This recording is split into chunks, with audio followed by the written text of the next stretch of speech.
Good evening and welcome to the Minions of the Zoo Saturday edition. I'm your host and keeper of the Harry channel. And with me tonight are Minions 3. SkepTok. Hi, everybody. Sora Luna. Hello. A very sibilant Sora Luna. I actually heard that S just coming out of my mouth. And DrFunctional. Hello. Who's a Christmas tree. I am Worf, son of Moog. Yeah, it's not the best of pictures, but at the top of my Christmas tree is Worf in his DS9 colors. And as I was telling you people before the show, I have a Kirk. He's somewhere in the middle of the Christmas tree, and he's kind of like hanging on for dear life. But I couldn't find my, I was almost said Leonard Nimoy, which same shit, different pile. Spock in his little rocket boots from the movie when he goes and, boosts up the side of the cliff where he scares Kirk and Kirk almost falls to his doom.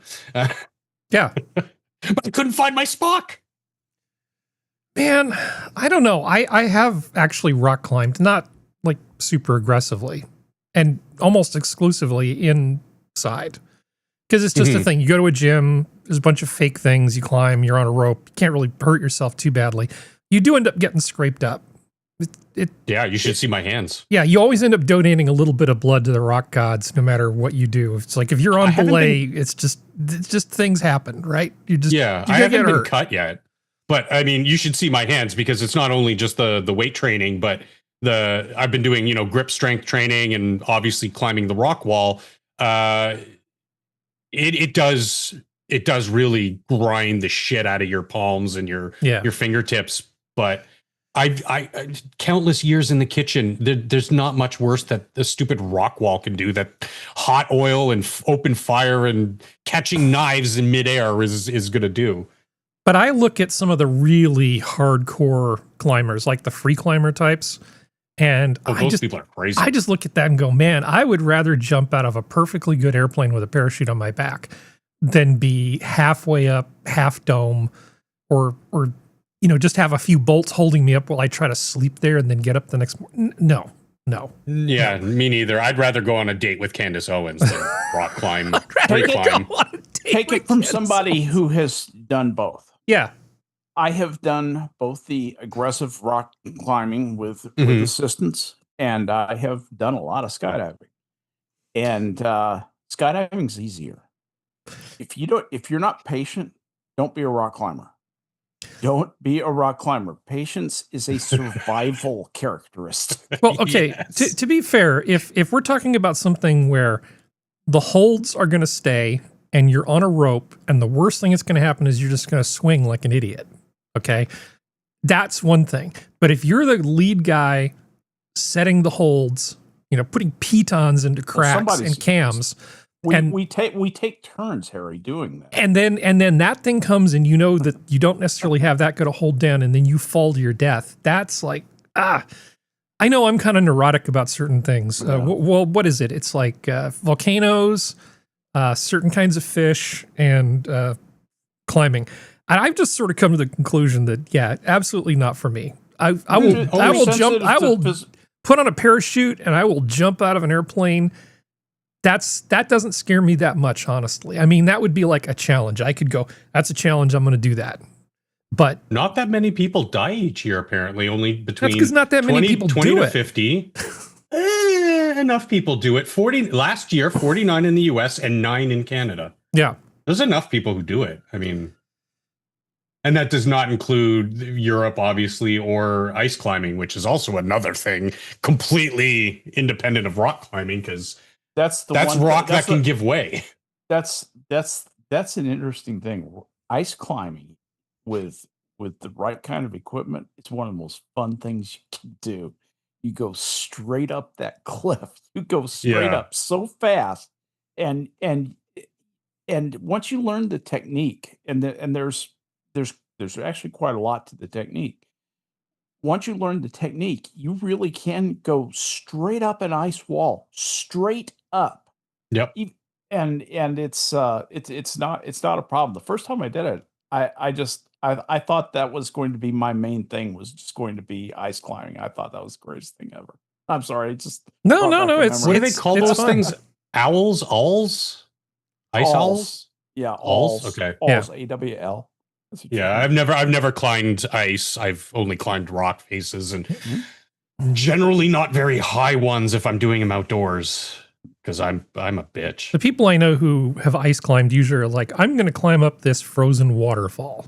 That's what you climb. That's like a thing. And actually I will say that the people who I've known who've done that have all been pretty level-headed, cool people.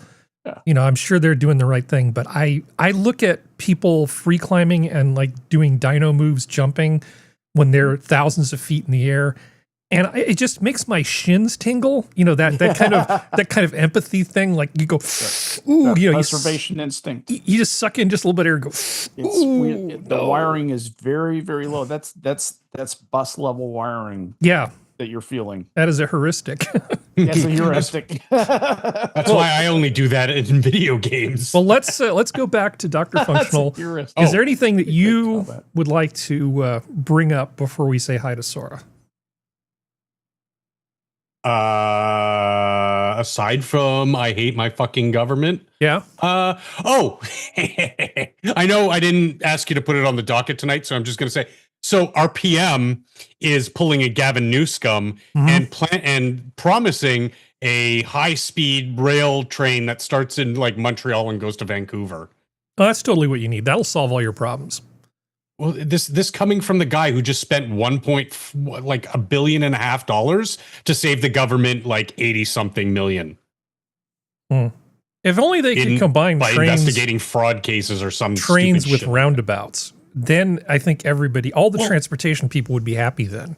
We already have, you got to remember, our country is this thin little line along the border, and the rest is just like, you know, what wilderness for the most part. You know, there's small towns and stuff here and there, but I mean, we're not a serious country. We're just this tiny little line in between the wilderness and the America and the United States.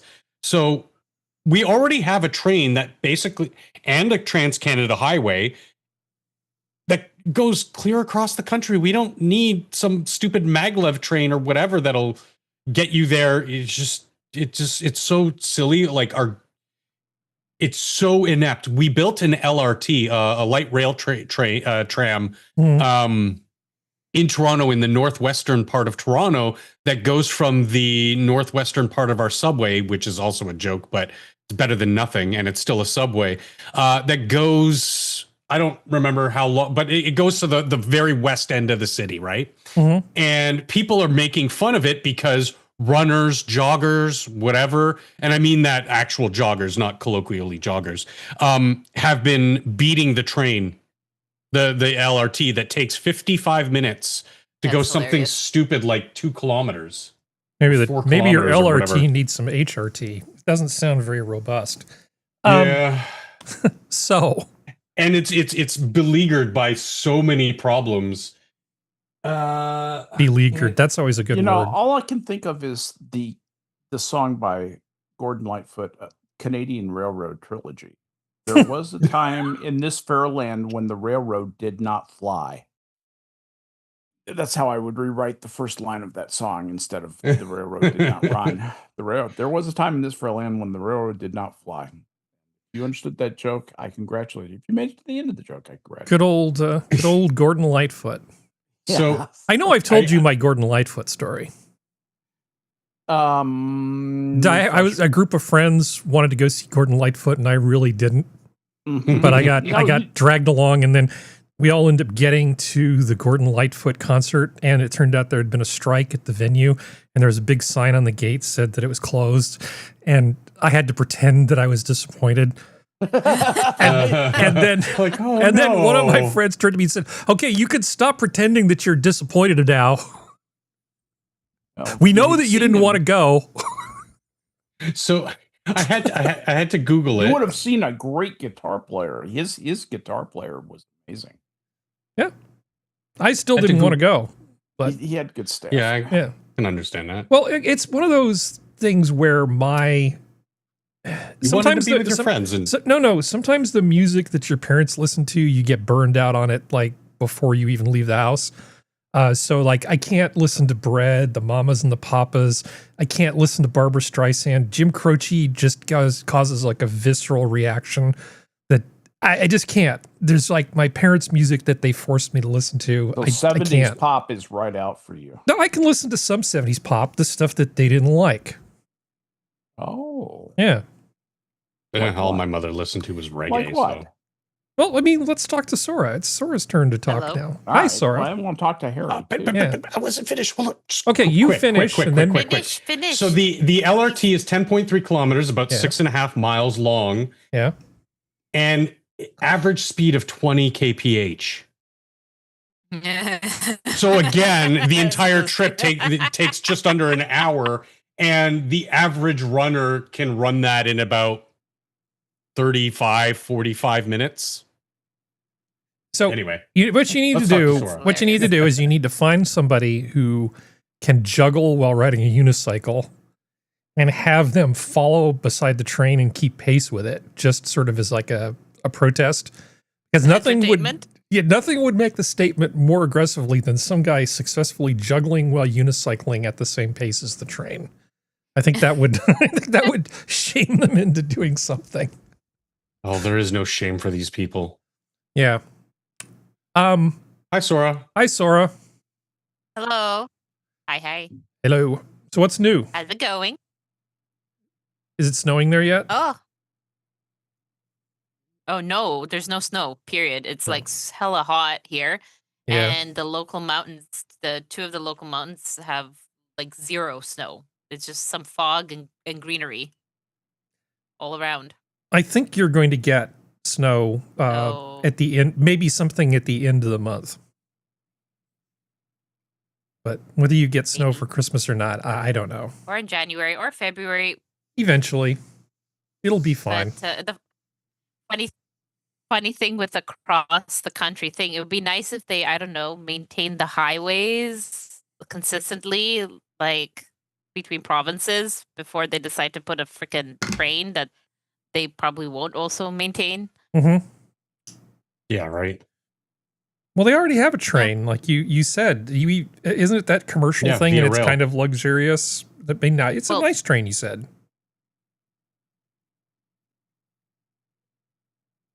Who said? Sora said.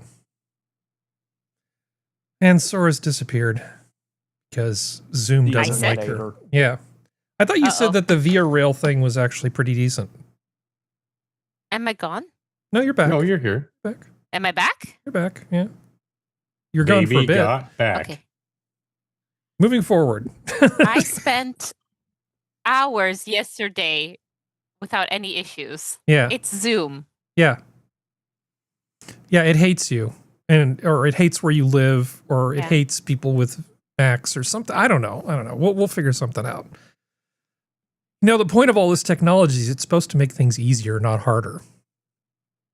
But yeah, so much for that, right? Yeah. All right, let's see. So we can't hear Sora, so let's move on to SkepTok. How you doing, Harry? Oh, I'm doing okay. Still getting used to the new motorcycle. Got some soft bags that go on the tail section, Mhm. and I've Giggity. got I've got a 40 liter and a 30 liter, and I tried I those. thought you meant you had two new girlfriends. I'm so I sorry. mean soft bags. I would never refer to girlfriends as soft bags. Thank you Okay, very much. gotcha. I know I seem like an alien sometime, but that's really one of the alien takes human form and doesn't know which words to pick kind of things.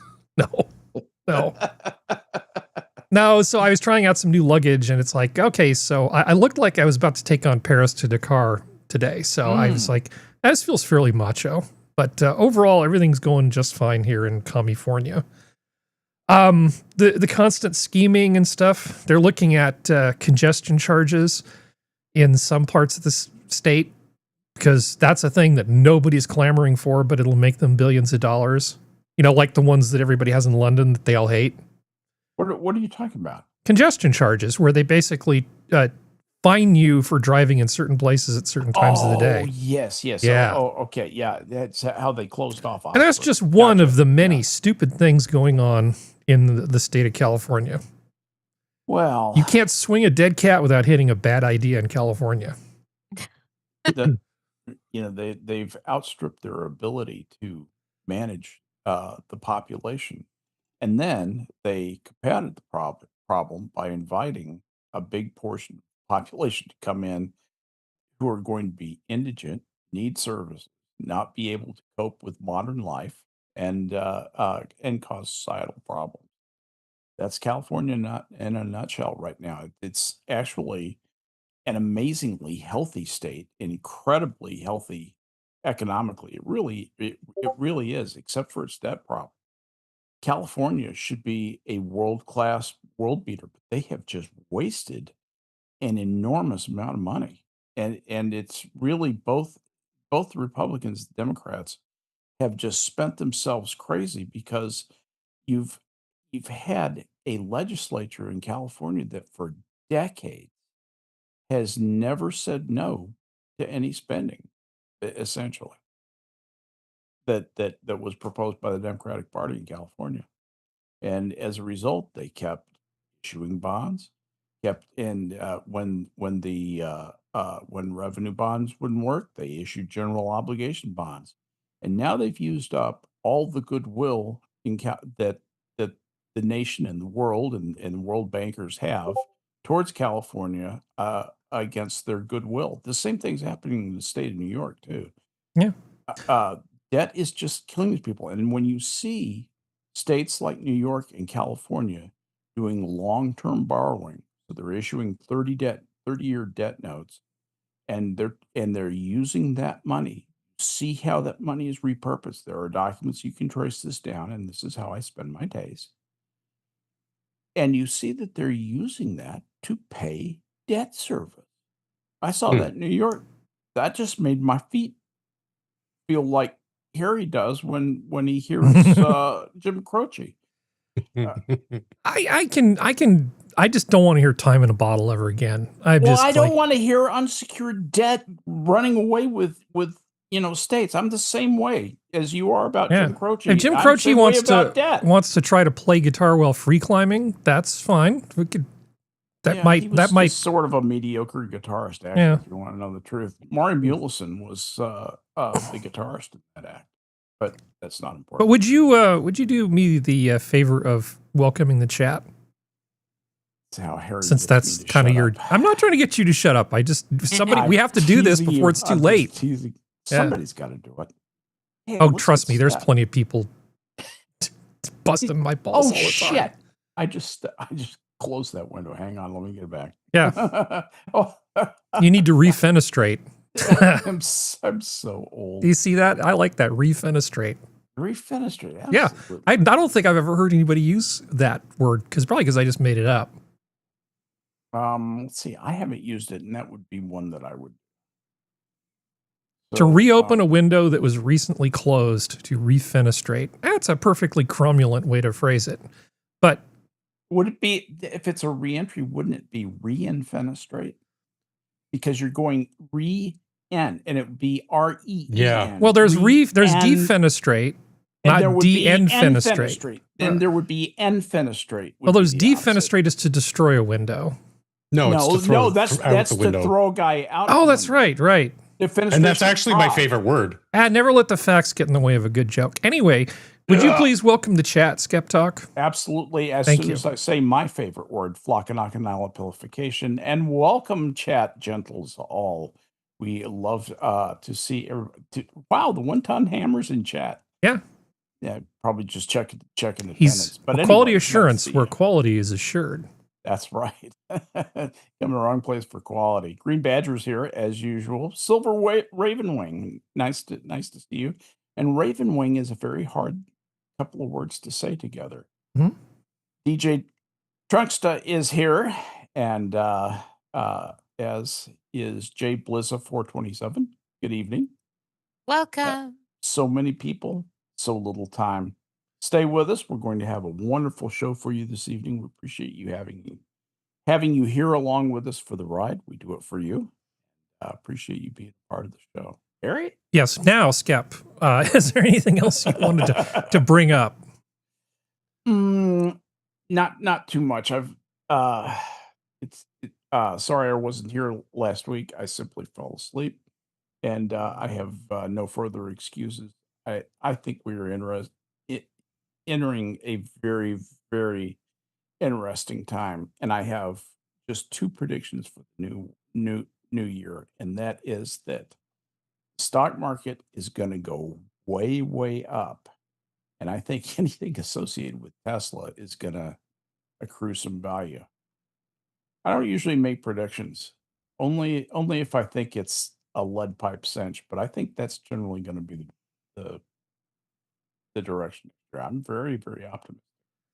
So while you were apologizing for getting sleep instead of being with us last week, I just want to bring this up for you. One critical factor predicts longevity better than diet or exercise, study says. It's getting enough sleep. It's getting enough sleep. In fact, the only thing they found that was more dangerous in terms of your longevity was smoking. So Getting enough air. So if you're staying up late and smoking, that's a double whammy. No, I think they cancel each other out. That's why I think I should be dead by now, but you know, here I am. Yeah, exactly. So honestly, Skep, don't apologize for not for needing your sleep. Yeah. Man, I just was exhausted. It was one of those things where you wake up at 3 o'clock in the morning in the recliner. Mm-hmm. I've done that. That whole deal. That doesn't usually happen to me. I'm pretty. Did you have a small dog on your lap? A small dog. Don't you have like some smaller dogs? Yes, I have 7 of them. Don't they just like climb up on you when you sleep? And all the grandchildren go off to college. This is what happens. The grandchildren go off to college, and Graham and Grampy will take care of my dog for me. Mm-hmm. And this is just the thing. And so they drop them off and they go off to college, and we've got all these dogs over here. Yes, I was festooned with dogs. I looked like a dog Christmas tree with little dogs hanging off me, curled up in every nook and cranny of my body. That's so cute. It is warm. That's so cozy. It is. I sleep with dogs. The dogs pile up on the bed. I mean, not in bed, but they're on top of me and next to me. It's just I was raised that way. I was raised with dogs. Well, sometimes your job is just to be furniture, and you don't want to disturb the little angels. So that's the thing. Give a kid a dog, and it's training for bringing up children, because if you think dogs treat you like furniture, raise a kid. Mm-hmm. Raise a kid. They're not like goldfish. You can't just go get another one and then give it the same name and see if nobody notices. No. Not with that attitude. Yeah. Well, let's see. Along those lines, never murder your children. Something Geodes sent me. Let's see if we can make technology work tonight. This is my product review for Human Baby. This is actually my 4th model. The first time I got this product, it was actually a buy one, get one free. But I actually kind of like just having one instead of the 2 at a time. This one came with lots of hair. That was a surprise. Also bigger than expected from the photos. I actually did arrive before its delivery date, and that was nice. The unboxing video, I actually shared that a few videos back, but yeah, unboxing was a little chaotic, a little bit painful. The craftsmanship on it, though, is truly amazing. Oh shit, that's really a real baby. Yeah. It have some weird glitches though. It kind of shuts down all throughout the day randomly, especially when you're trying to refill it. It'll just shut down on you. But then at night, it just alarms. Yeah. Just all night. No off switch, there's no, factory reset. That kind of seems like an oversight. It also leaks a lot. That'll stain your clothes, so be careful. It took me 9 months to get my hands on one of these, so if you want one yourself, you're gonna have to put your order in now and wait. The smell's really good. I love that. The kid seems pretty chill. Write a bunch of jokes about the baby. Yeah. And then deliver them holding the baby. What a brilliant idea for a video. That is brilliant. This is at the modern midwife. Cute. Oh, that's so smart. It's a little long, so I don't want to just wholesale steal all of her content, but I really like this. This is very cute. So she had twins first. That's tough, man. Yeah, they show up later. She doesn't run on milk anymore. She runs on berries. There you go. Let's see. Look at that devious little smile. Yeah, she looks like she should be at a meme, about like houses burning or something. That kid knows things. Yeah. So I took care of your problem. So do you know what else is going on today? What day is today? Does anybody know? It's a special day. Kwanzaa? No, it's a way better day than that. Oh, okay. It is Dick Van Dyke's 100th birthday. 100th birthday. Yeah. So you realize that his day. birthday, he is closer. His birthday is closer to the day that Thomas Jefferson and John Adams died than it is to today. His date of birth is closer to the day Thomas Jefferson died than it is to today. Mm-hmm. Just realized that. Yeah. No, I mean they're That is true. claiming that in terms of his longevity, what the thing that he does right is he has a positive outlook, and he doesn't let himself get angry and worked up. That's a lot of not having cortisol that he goes through. Okay. And he does seem like a guy who goes through life without having to worry about stuff. He worked really hard, and he's got a nice, secure future. Everybody loves him. I mean, he's our new designated old person, because we used to have Olivia de Havilland and Betty White. Now we've got Dick Van Dyke to be our designated old person. And who doesn't like Dick Van Dyke? I don't know, maybe communists or something, bad people. But yeah, I mean, the whole show isn't going to be about what makes people live longer. I promise this is the last such article. But yeah, a friend of mine, it's their birthday, and I said, hey, guess what? You share a birthday with Dick Van Dyke. How does that make you feel? They didn't really feel anything about it, but I think that's because they're just not much fun. He's a hero to alcoholics, incidentally, because a lot of alcoholics feel like they've damaged themselves permanently, even when they come in, meaning get sober. And he's a recovering alcoholic who just made the grade all the way. He pulled it off, and he's a symbol for alcoholics I talked to about hope and longevity. But he had a terrible drinking problem. He was not popular at times for showing up drunk, showing up under the influence. He was a problem. He wasn't a fun drunk like Peter O'Toole and Richard Harris. Oh no, he was pretty fun drunk, is what I hear. But the problem was he didn't get his work done. Yeah, but he shook that off. Good.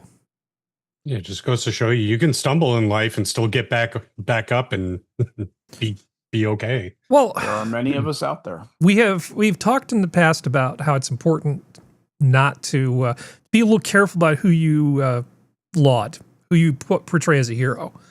I think at this point, Dick Van Dyke's CV is long enough that we can pretty much say he's a pretty good guy. I don't think there's going to be any surprises at year 101. No. Get the hero stamp out and use the permanent ink. Or he's just going to walk out on stage and just start spewing racial slurs at everybody, or anything crazy like that. I bites the head off a baby. I think we can safely say that Dick Van Dyke's a good guy. Yeah. All right, let's see. In no particular order, here's, the whole doorbell cam thing. I kind of have mixed feelings about it. But every now and then something gets caught by a doorbell cam that's like you would not have seen this otherwise. Mm-hmm. Here's an example. Oh, yeah. Math lab? Yes, 6 people ended up going to the hospital. Nobody died, but it obliterated that house. And nobody died in a meth lab explosion. That. Well, there are people. Well, they were planning. detecting a gas. They thought they smelled a gas leak about an hour before. PG&E was actually on site, and there were people doing construction work near the house. It looks a lot like somebody didn't do their job properly, and that it was a natural gas explosion caused by external factors. Okay. I look forward to having that be added to my PG&E bill, the payoff for that when it ultimately comes through. But it damaged several houses around it. Most people have managed to go back home. But yeah, that's amazing. Remember before doorbell cams, we didn't see stuff like that very often. Nope. Yep. ET's got very little room to hide at this point. Just think with all the cameras and stuff that are going on, people saying, oh, I saw this UFO. Well, we didn't catch it on the security camera that's pointed everywhere. Okay. That would be interesting to see in certain locales if reports of UFOs have declined with the increase in visibility of everything. Mm-hmm. So something awesome happened last week, and I've been saving this for your return, Skep. Did you hear about what happened at the national parks? And if you did, don't ruin it for everybody. I'm just curious if you've heard about the change at the national parks last week. No, I did not. Okay, then you are in for a treat. Oh boy. I love treats. Department of the Interior announces modernized, more affordable national park access. And who doesn't want that, right? New digital passes, new annual park artwork, America First pricing, and expanded motorcycle access launch under President Trump's leadership. Well, they've essentially made it cheaper for citizens, way more expensive for non-citizens. Like, you can get a pass for like almost $300, or you can pay $100 per person per visit.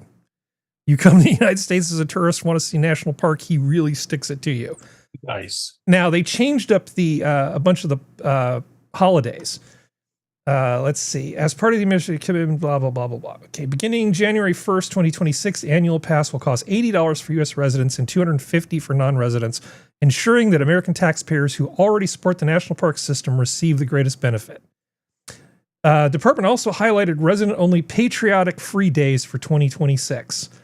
So the days that you can get into the park for free are President's Day, Memorial Day, Flag Day / President Trump's birthday, Independence Day, the 110th birthday of the National Park Service, Constitution Day, Theodore Roosevelt's birthday, and Veterans Day. Now, previously, they had Juneteenth and MLK's birthday on that list, and they have taken them off. Okay.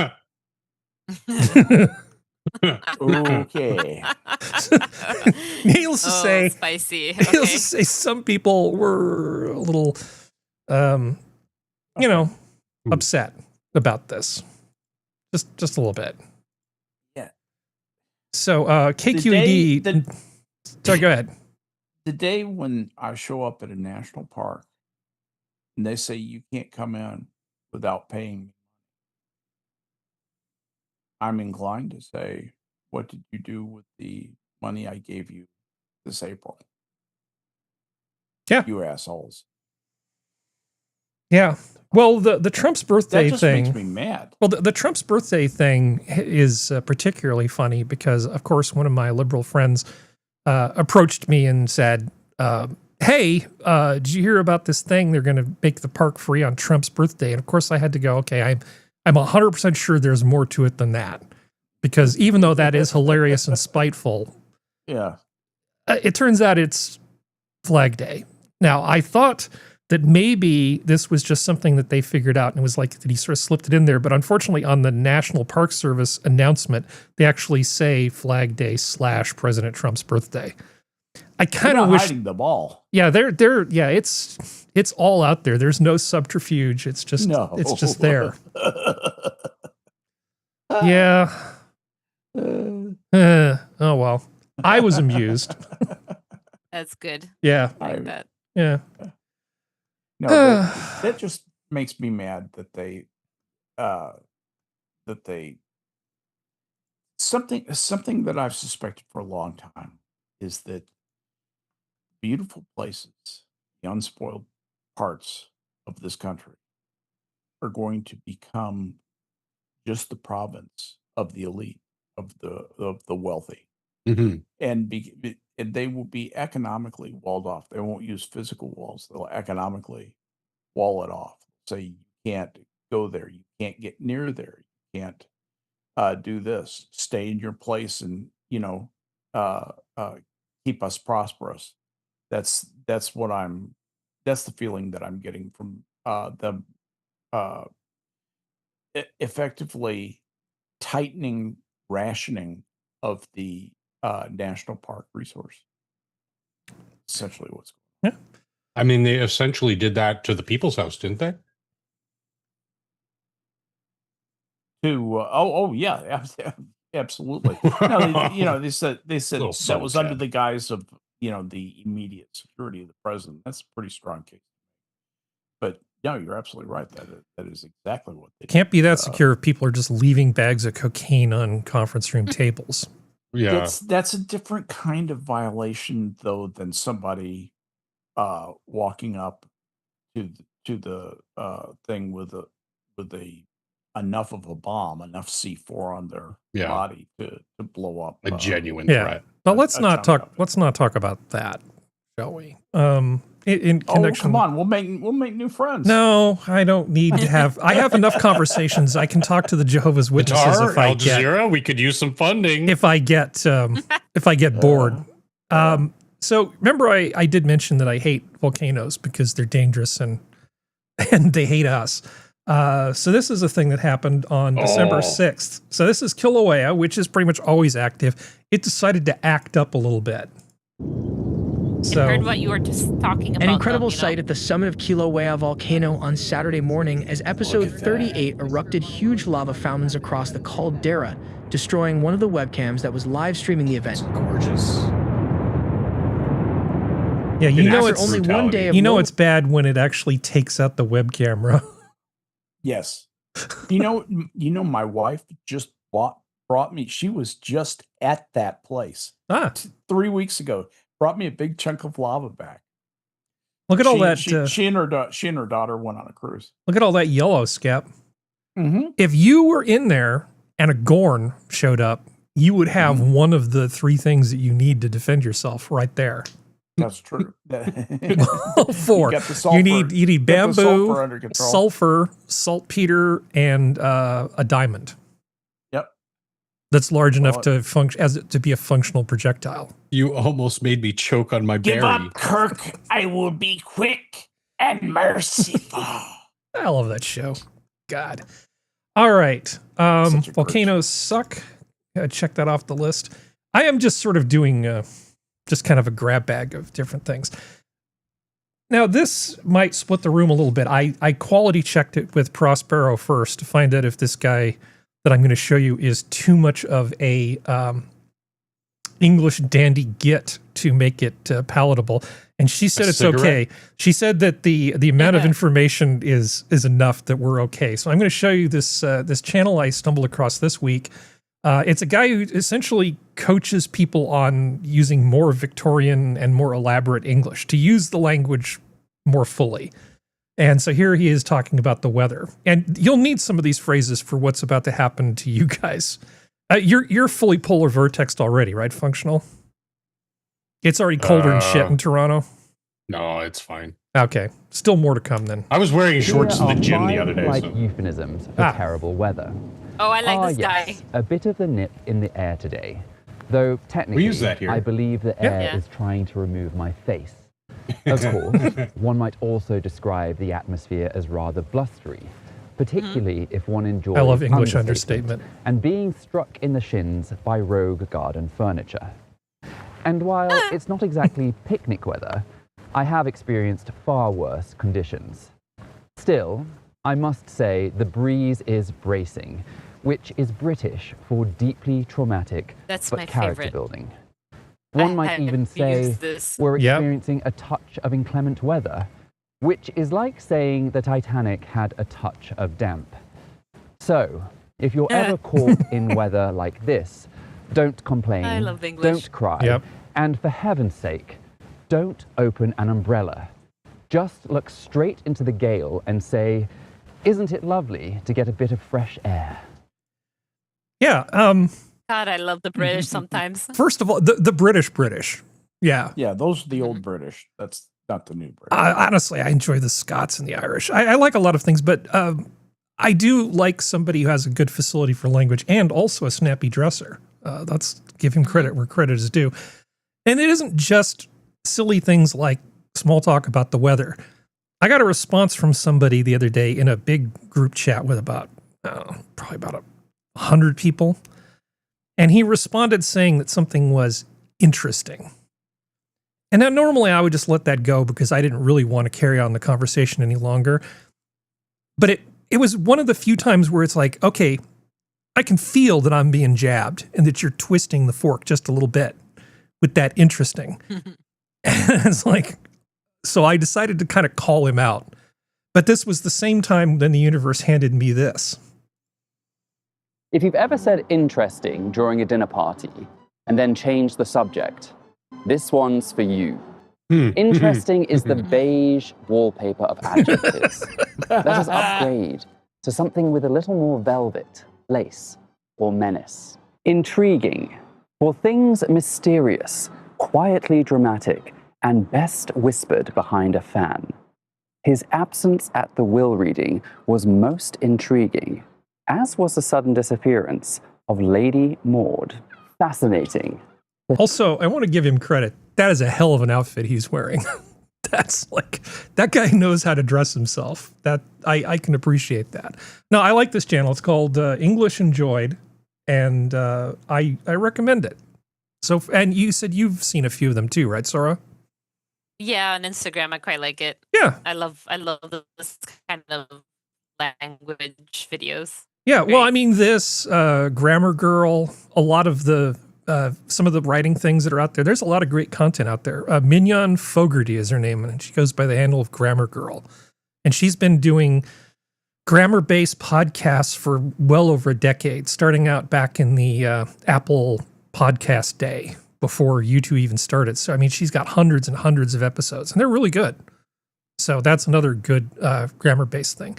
But nothing really beats just having a copy of E.B. White, Strunken White next to your bed.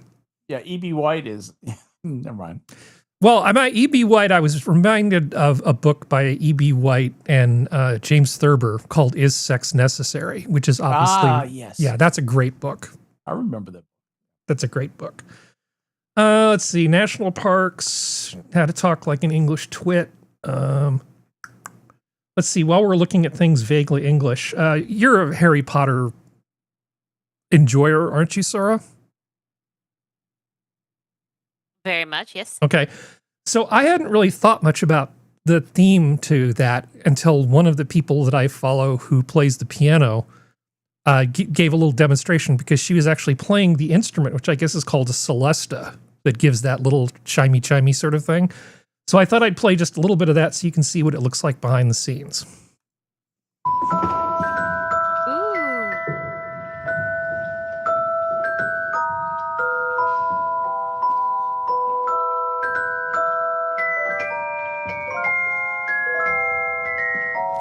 What a pretty instrument. Mm-hmm. I'm not sure what you would use it for That is most of the lovely. time, but that's pianist Daria Valisleva, Vasileva. Valisleva. And she actually produces a lot of great content too. Recently moved to the US. I guess we're hopefully not going to kick her out. But no, that Celeste is quite the little instrument. I'll play a little bit more of it here.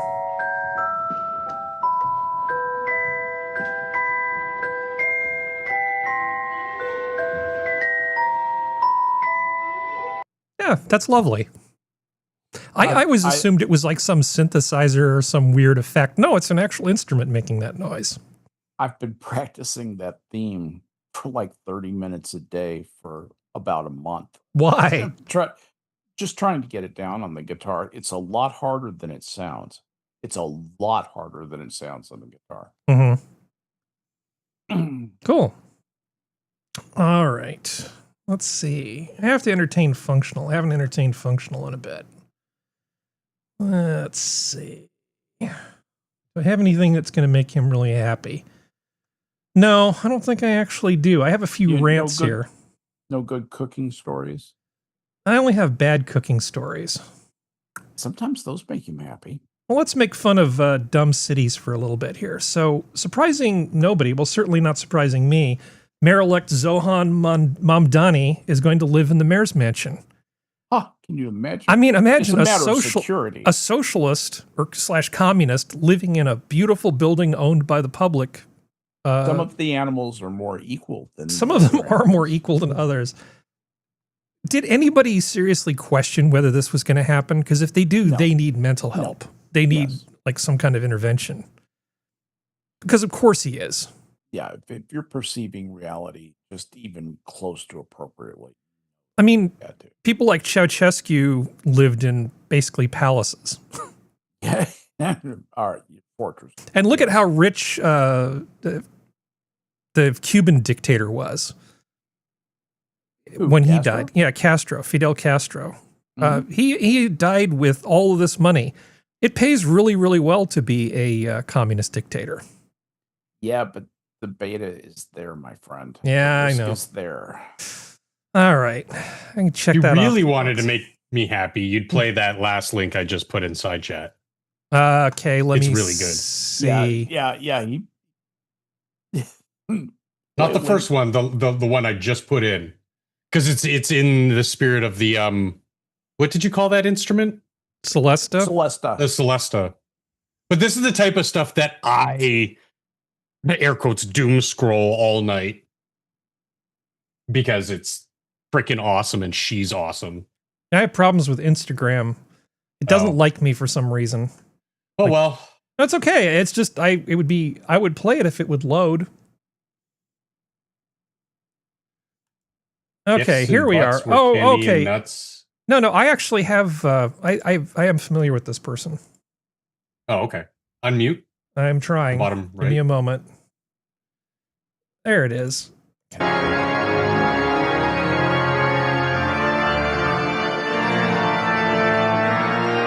So she's a master organist that plays Lord of the Rings.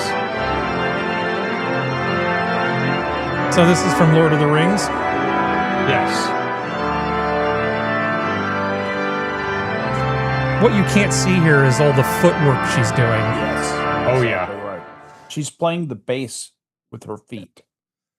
Yeah. Wait. It wasn't over. What? Oh, okay. Well, how long is this thing? The funny part. you might have missed it, but the woman who was doing something in the church there was like, the beacons are lit. Yeah, she's oh man, she's adorable and she plays like great. And the crazy thing is, I looked into tickets for this because the traveling symphony that does the Lord of the Rings is in Toronto, and it's like $200 a ticket, and I'm like, not right now. I wish I could go, but I can't swing $200 for a concert right now. But I would love to go because Lord of the Rings is just, dude, I'm wearing the One Ring right now. Like, you have no idea how big of a freaking Lord of the Rings geek I am. Like, as much as we talk about Star Trek and stuff. Oh, I know. I know. Oh, shit. So what'd you do that for? Talking to your cat? She just took a nip out of my toe. Cat. And ran away. Okay. But I mean, I know that's a cat thing to do, but that's not an Anixia thing to do. Like, that's just that's weird. So your cat named Gollum? Anixia. Okay, so different dragon. Name for a cat. I do have a story which I think will impact you, be relevant to you, functional. So I assume you're following the whole situation with DDR5 memory, right? Oh my god! So I told you I'm planning on a rebuild soon, and so I just looked at PC Part Picker just the other day, and I'm like, what? 64 gigs of RAM is $750? Mm-hmm. And my friend who builds PCs and repairs and does a lot of networking stuff akin to and he's like, yeah, you didn't hear? Like, fucking big tech is all these data farms or whatever are just buying up everything. And I'm like, okay, so first they came for the GPUs, then they came for the RAM. pretty soon it's going to be CPUs.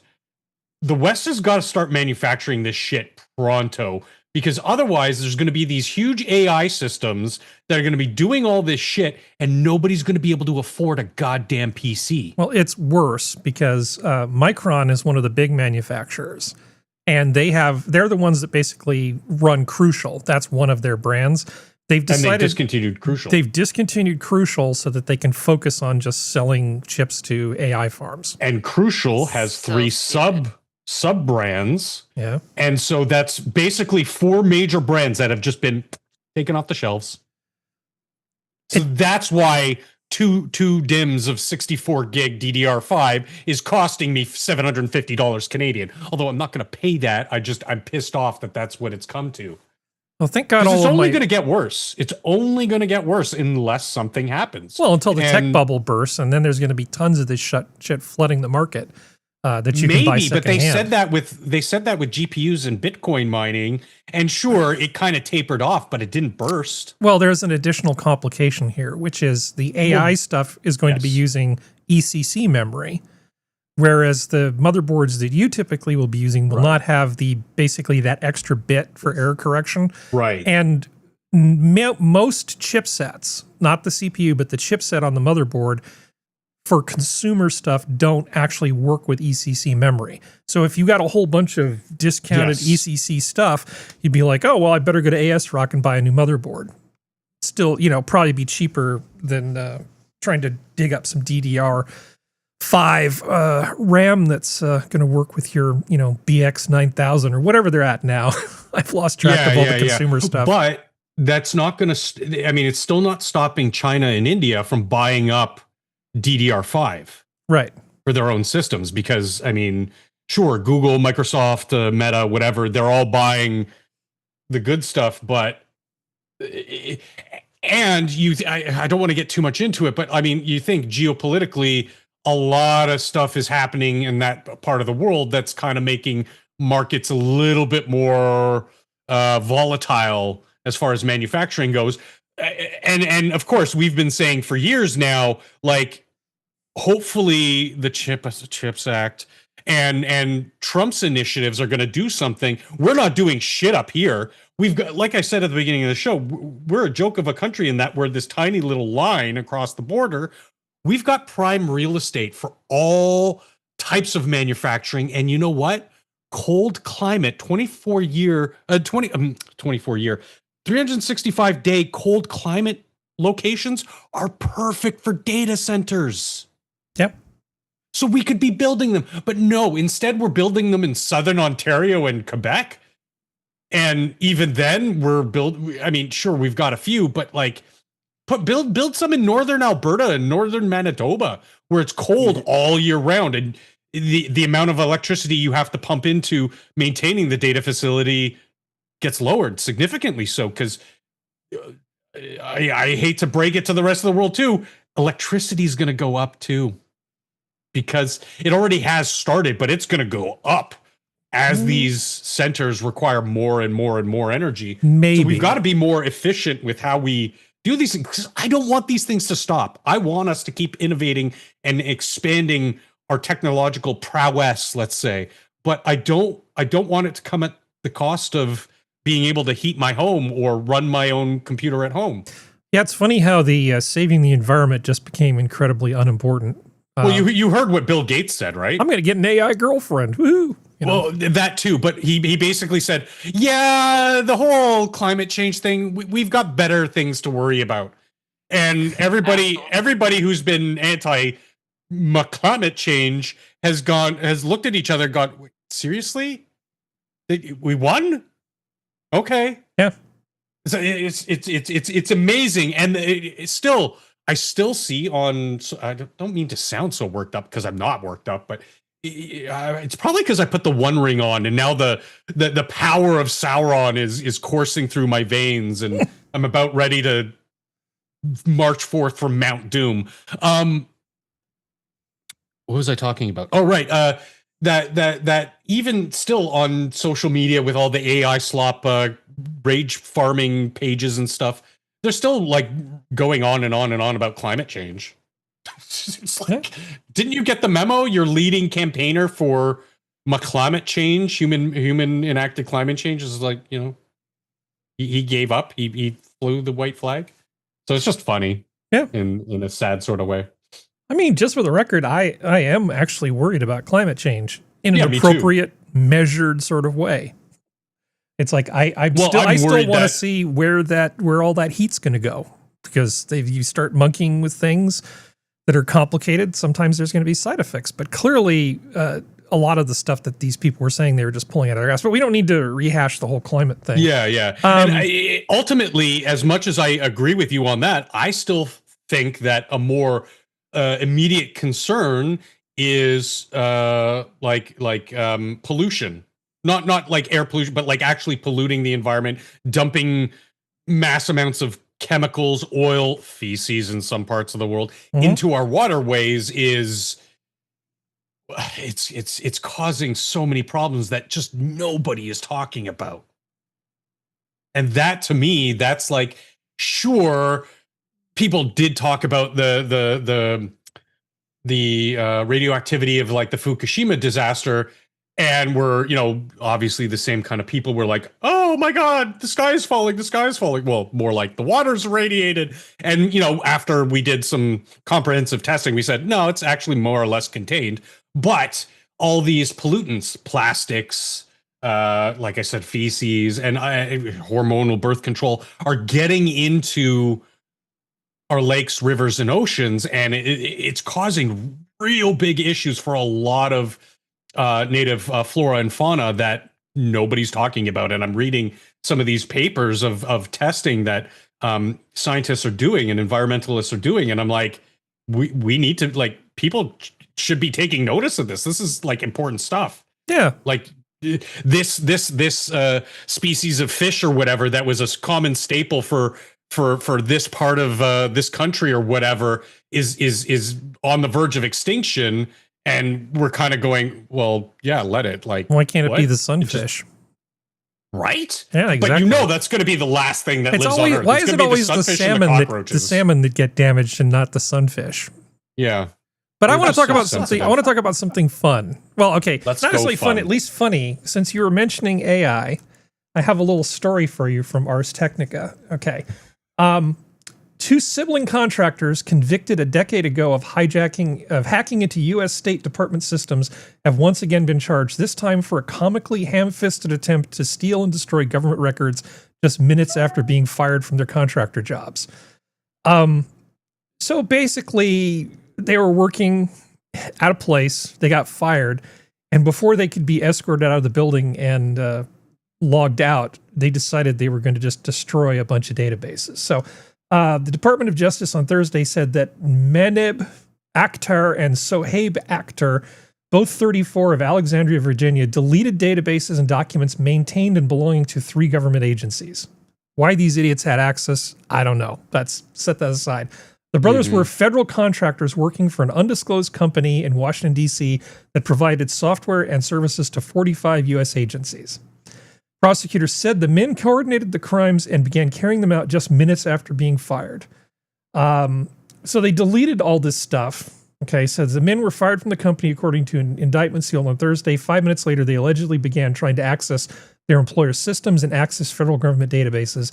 By then, access to one of the brothers' accounts had already been terminated. The other brother, however, allegedly accessed a government agency's database stored on the employer's server and issued commands to prevent other users from connecting or making changes.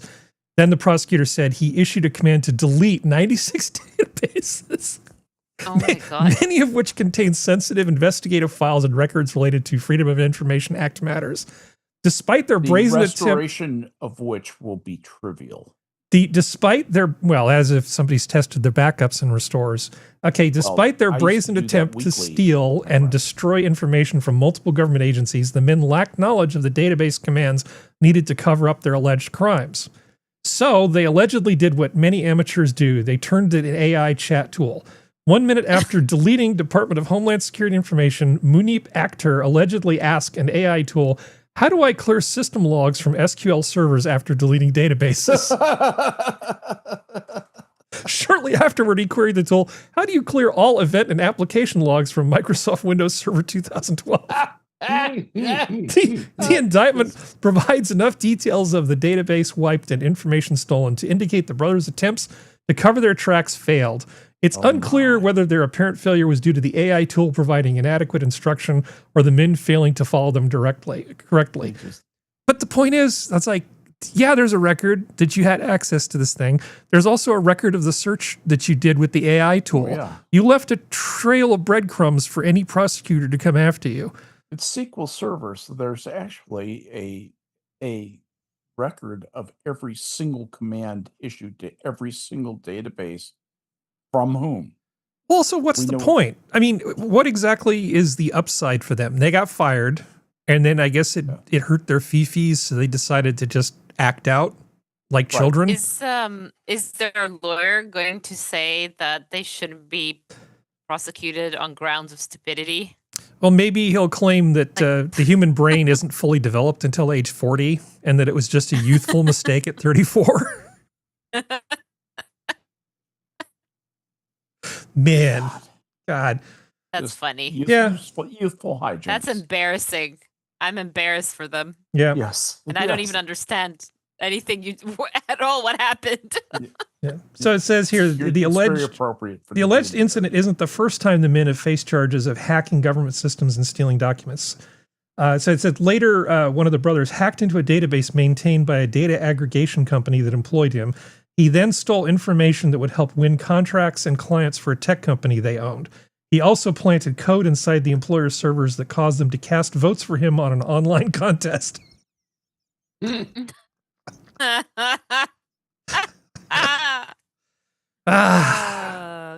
Good times. You know, family's important. It's thicker than water. It's thicker. You know, it's more important than the law. You got to stick together, no matter what. Apparently. All right. Well, enough of that fun. I have other thoughts on that, but anyway. Yeah, I do too. I know you do. We have. Yeah. So here's a thing that's happening in San Francisco. San Francisco files a landmark lawsuit against companies over ultra-processed foods. Sounds like some RFK Nazi shit.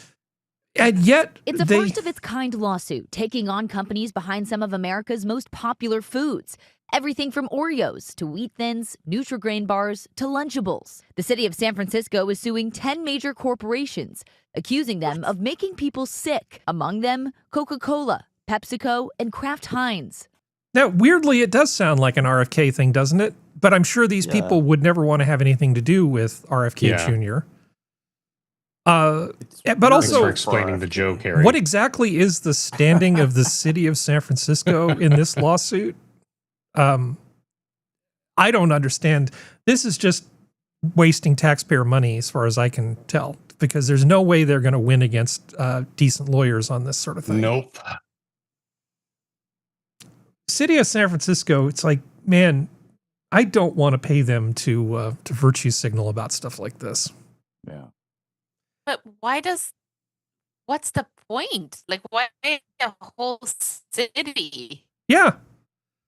They kind of been Just make it, if you're going to open a fast food restaurant or whatever, just tax them more or something, you know? Don't you?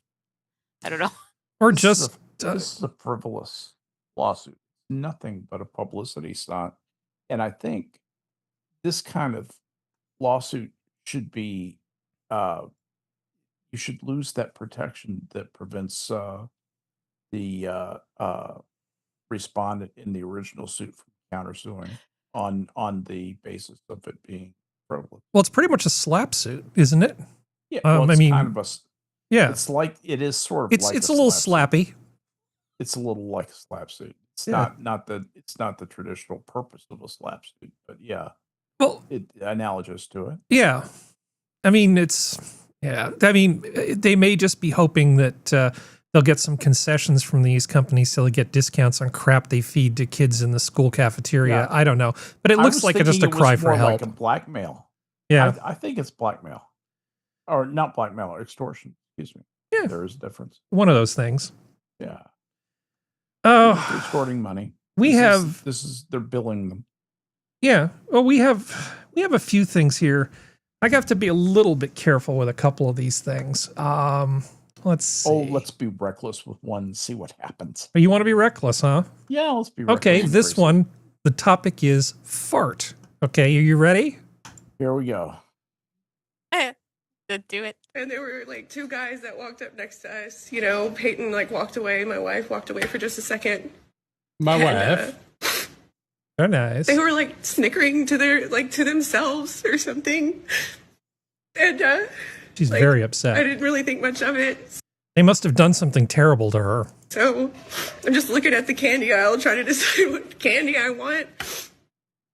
And he walks by and gets like inches from me and just rips one, like farts like this far from me. That's disgusting to say. I can't even believe I'm having to say this, but he did.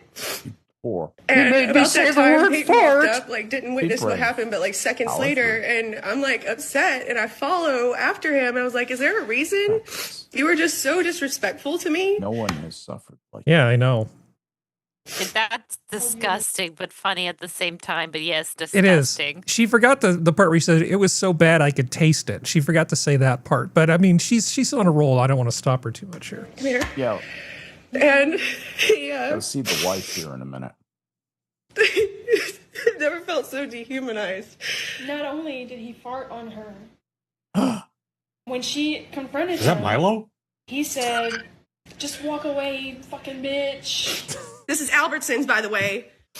Or Albertsons. And go to the customer service and be like, "Hey, this just happened. I was just disrespected in your store and called names like several times."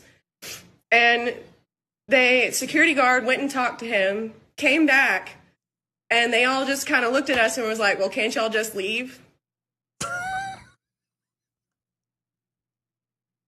Is this a standard for society?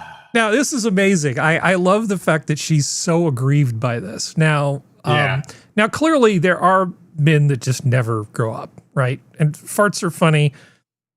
I don't think this was a hate crime necessarily, but somebody did something in extremely poor taste, but she is acting like somebody, like a bad cop broke into her house and shot her dog when they didn't have a warrant or something. Right. I mean, yes. This is a level of overreaction that's hard for me to cope with.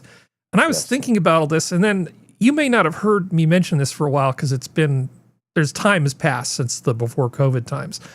I've told you about Annoying Lesbian Woman before. Yes. And I was thinking back, going through the Wayback Machine, and I remembered, oh, wait a second. There was this one time several guys started crop dusting her. They would just sort of walk by her and just sort of fart because they thought it was funny to make her react to it. Guys, I don't endorse this. Okay, this is not appropriate behavior. You definitely should not run around farting on women. This is not something you should do.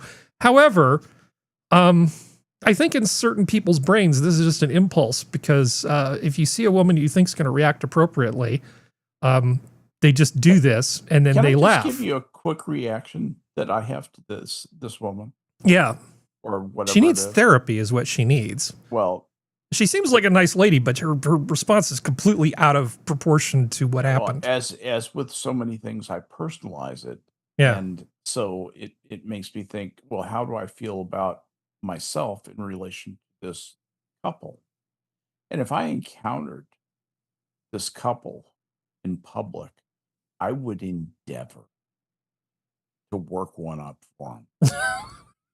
I would call on all my resources. I would cash all my favors with my stomach and pancreas just to haul up a big old load. Just out of respect. Yeah. Just out of respect. I don't think you should. I don't think it's a very polite thing to do to run around farting on people. I could just picture She's Skep so running. She's being so ridiculous, though. For God's sake, running to the the pantry aisle, grabbing a can of beans, biting that some bitch's top off like Popeye. Let's let Sora talk about this. Yeah. Because she's the only female here. On the other hand, okay, Yeah. like yes, her crying and wailing is definitely a bit of an overreaction because like it was a fart. It's gross. It's disgusting. But she wasn't beaten. Okay, she wasn't punched by this guy.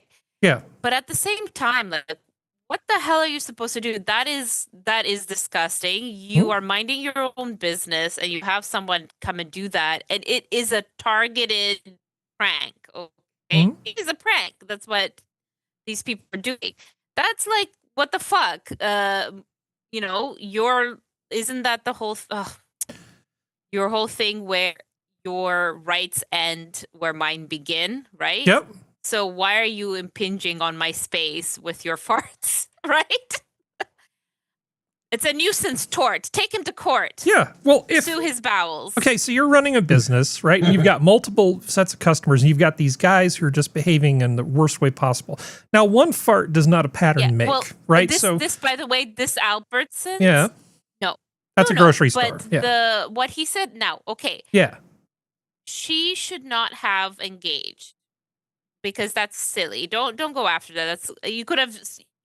If she had said, "Oh my God, you're disgusting," and made a big deal, she should have just started screaming not screaming, but raising a voice. "Oh my God, you're disgusting. You're so gross." You always like make a big scene, try and embarrass, and then walk away. That's the correct response. Following the person, right?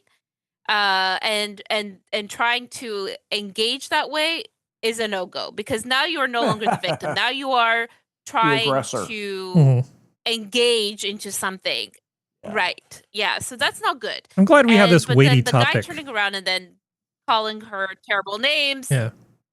Right? It's not bad. It's the part where she says, like, is this how we are in a society? I kind of feel that, because I've witnessed people just literally not being able to business, just be just neutral with everybody. Nobody's expecting you to be chivalrous and going out of your way for a random stranger, but come on, just leave people in their bubble alone. Like I would have lost my shit if somebody targeted me like that, right? Because it's just like you're just trying to do your day, and then someone, it's like the last straw, and I would feel homicidal probably. Not gonna lie. There's so many ways you could respond. I've done that. Yeah, there's so many ways you could respond. You could pretend to be concerned for his well-being, offer him a wipe. You know, there's a lot of things you could do. Yeah. Oh, yeah. You make it funny. Make it like, oh my God, do you have a medical problem? Should we call 911? You've obviously shot yourself. Yeah. You know, like, what the heck's going on? Are you okay? Just make a big deal about it. Even, you know, be that ultra passive-aggressive concern. Sure. Yeah. But then at the same time, it's like, what were you expecting Albertsons to do by complaining to them? But on the third hand, from the store point of view, right? That's gross. They should have had a talking to the other guys and say, hey, let's not like lose our customers, please. So if you're not going to behave yourselves, if you're going to talk like this back to people, you should not have engaged with her back. You need to leave. You don't have to ban them. They just kick them out for the day. But yeah.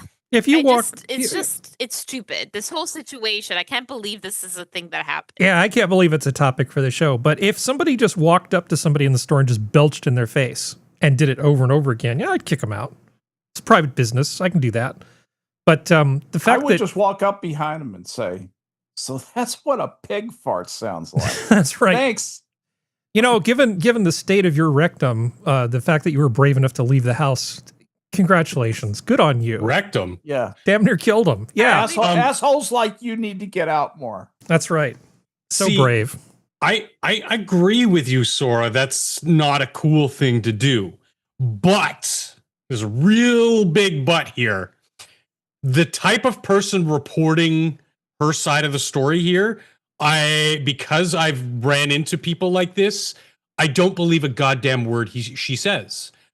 Right. And the first and it's not her fault. As she reported it, could very well have been this, and it could have been two assholes who did this because they're assholes. But because of this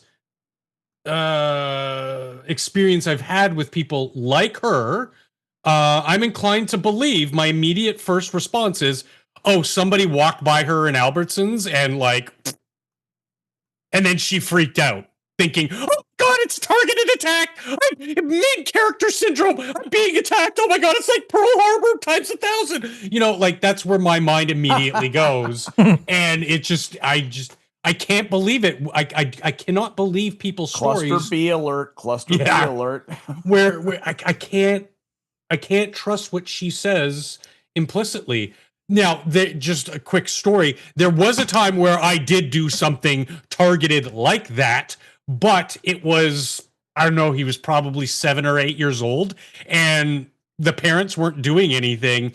And it was at Walmart, and the kid was just like ripping open like action figure toys and throwing them and having a complete fucking and the parent was just like standing there like doing nothing about it. So I walked right behind this kid, went like I almost shat myself, and like 2 inches away from the kid's head. And yeah, I was proud of myself for that, because that kid deserved it, because being an asshole.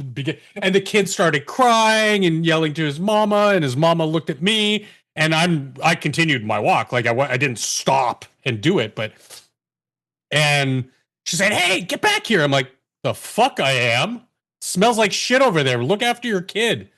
And went over to find the nearest Walmart associate and be like, there's a kid just like tearing open toys and just throwing them around in the aisle and you know, they eventually kicked her out of the store. But I mean, you know, okay, I felt vindicated with we that. need a palate cleanser now. Yeah, especially with that smell. Yeah. So this is, let me kill the sound on this. So California artist turns this overpass into a living animation. So take a look at what happens when they drive by. Well, that's pretty neat. We have one of those here. That's pretty neat. So basically, as you drive, they've painted things on the side of the wall of the overpass so that it turns into an animation. And that's pretty cool. Can turn their head and watch the show. No, passengers can at least. You still with us, Sora? Drivers can too. Yeah. Okay. I'm here. This is something from Japan, because why not? Called Life. It's called Life of Keyboard. Oh yeah. Oh, this is very good.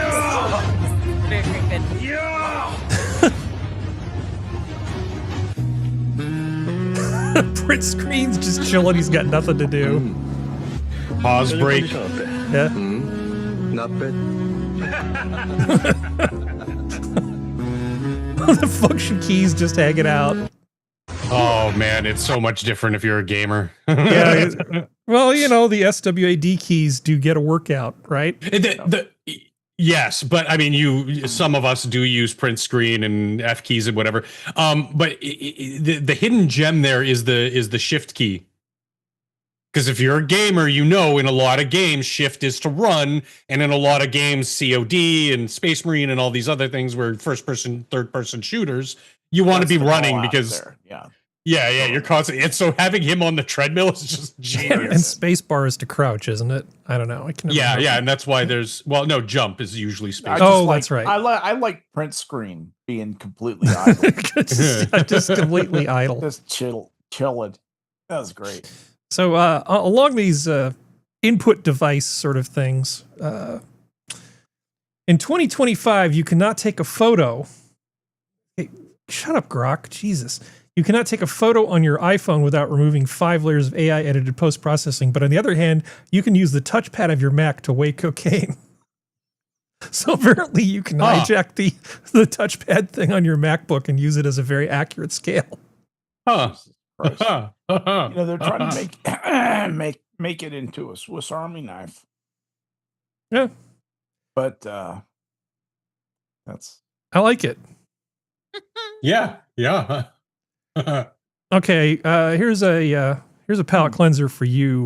Well, for anybody who's had to do any work around the house or rented. Now maybe this is for functional. Here, functional, pay attention. This pink spackle, when the tenant moves out, it's important to just get these little holes Oh yeah, I've had to do Cover it that. up before you paint. Yeah. And then we got this bigger hole, so we're just gonna need a little bit more from this one. Really lay it on there. It'll fill right in. Yeah, that's what my landlord did. Yeah. Spackle. Actually, in my mom's house, there was I'd say 4 foot by 2 foot piece of wall missing in the basement where creative me, I used popsicle sticks and pink spackle. Yeah, well, in that case, it was an older building where it was plaster over lath and not drywall. So, yeah. But sure, why not? Spackle. Okay, how about something classy? How about something classy? I know I have something classy here. No, we can't do that. Well, you know how there's things I like in the universe and people will joke about the universe being a simulation. And every now and then things will happen that actually make me almost wonder if it is something like that. Where is it? Why can I not find this thing? So this is a Mr. Rogers thing, because you know how much I like Mr. Rogers. And you know I like Hilary Hahn, because she's one of the best violinists alive today. What I did not know is that the two things actually intersected. What? That was Joe Negri. He has a friend at his music shop, Hilary Hahn, who is a wonderful violinist. So we can go there and meet her. Yeah. Oh, what years? I look forward to that. Well, she was just a young teenager. You see how quickly you get dressed when you want to go somewhere? Yeah, see how quickly you get dressed when you want to go somewhere? Words of wisdom. Always teaching little things for every age.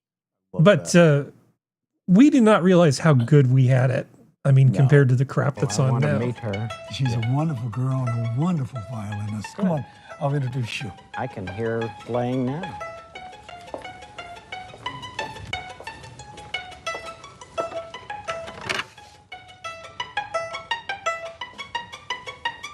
I mean, what I love about this is, aside from the fact that it's just painfully wholesome, is that he went out of his way to teach people about the arts. In addition to the, be kind to your neighbor and all the other stuff, for just a little show that children watched on PBS, it was really ambitious in terms of the scope of things that it tried to cover. I always I'm astonished at what a great show that was. And also, she's just very nice. I learned Twinkle Twinkle. Oh, I'd like to hear that. Yeah. She's such a talented young lady. Anyway, we're not going to watch that whole thing as much as I might like to. Aww. But no, the simulation decided to throw something at me. It was like, oh, you like this? You like this? How about these two things together? Maybe it just made wonderful. It up retroactively. Yeah. That is just wonderful. Yeah. They retconned it for you when they really wouldn't interfere with any downstream time event. Yeah. Well, I mean, there's a short list of things that I will punch somebody over. And one of them is? Saying shit about Mr. Rogers. Oh, yeah. Yeah. Throw it up. Yeah. You're going to get clocked. Cut a bitch. Yeah. Yeah, that's like saying something bad about Charles Krauthammer. Yeah. Just don't. Don't do that. Okay, let's see. How about something pretty? So I ended up going down a weird rabbit hole the other day where somebody was discussing money and saying, well, what's the most attractive money that's ever sort of existed? And I remembered that in my father's coin collection, he had some of these old US bills. And at the time, they struck me as being just really, really attractive. Sorry, I'm trying to find the darn things here. I do find money. Yeah, just getting the occasional syllable from you. Sora, sorry. Yeah, we're going to fix this here. All right, your command. Okay, so there was an article in Atlas Obscura where they talk about some of these old silver notes. Essentially, here's a piece of paper. You can go to the Federal Reserve. They will give you silver of an equivalent amount for it. So in the 1890s, they were thinking, we could really do better. And they commissioned a bunch of the best artists they could find to make these huge works of art. And then the best engravers they could find to try to make bills out of them. They really did something that you haven't seen them do, I don't think, before or since. I mean, they went all out to produce probably the most beautiful bills they could get their hands on. And they produced like this $1 bill. Let me see if I can bring it up here. Okay. So these bills are absolutely amazing. So here's like the 5. Oh, hell yeah. What in the hell is going on? Oh, hell yeah. With the 5. Okay. Look at the Roman V. Yeah, look at that. My God. Yeah, I mean, these things are absolutely amazing. Okay, so there's the back, because why not just, have Taft in the yeah. Yeah, I mean, these things look pretty damn fantastic. Oh, man. All right, let's go back to the Atlas Obscura thing here. So we've got the, let me see if I can get you the 1. I wonder if Trump knows about that. I want to go. Yeah, okay, so here's the $1 silver dollar. Holy crap. I mean, back when it was art and not that's what they were trying to do. They were trying to make art. That's okay. And we don't care about any of that stuff. So that's the 1. And then they went on to, hold on, get me out of here. Okay, so here's the 2. And the 2 honestly looks even better to me than the 1 did. Who are on the reverse of the 2? Who are the 2? Let's see, it's Grant and no, that's got to be Grant and Roberts, right? the treasurer. Oh, okay. Oh no, Lyons and who's registered treasurer, and Roberts, who's the treasurer of the U.S. Okay. But yeah, I mean the quality of the artwork was pretty amazing on these things. Going back here, and then there was the 5. Now these things are actually referred to as the educational series. Okay, so the educational series refers to a series of 3 U.S. state silver certificates produced in 1896 by the U.S. Treasury after its Bureau of Engraving and Printing Chief Claude M. Johnson ordered a new currency design. Just really outstanding. So the first one, shut up, Jimmy Wales. The number 1 $1 bill is titled History Instructing Youth. And that's fine. And then the second one is Science Presenting Steam and Electricity to Commerce and Manufacture. I mean, these are pretty high concept things that they're doing here. And then the 5th one is Electricity is the Dominant Force in the World. I like everything about this. Of course, we don't do stuff like this anymore.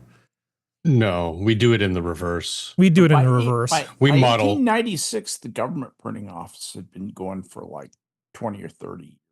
It's really cranking up. Mm-hmm. Very interesting things were starting to happen by then.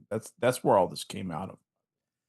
Well, when I was looking at, if you even go forward to the silver certificates in the 1930s, those are some really attractive bills. They look a lot more like the modern money from, before they redesigned it and put all the colored strips in it and all this other crap, right? But the money that we grew up with, Skep, right? It looks like that, but they're really attractive money bills. That looks like money. But even the, if you get into the coins, anything that's got a denomination on it, even if it's bullion grade, the U.S. coins, I think, to my eye, are some of the best looking in the world. I don't think that the even the stuff from the UK is as good looking as just Liberty, Eagles, flags, all that good stuff. We have some pretty damn good looking money. You know what makes our coins great, in my opinion, is it's the simplicity.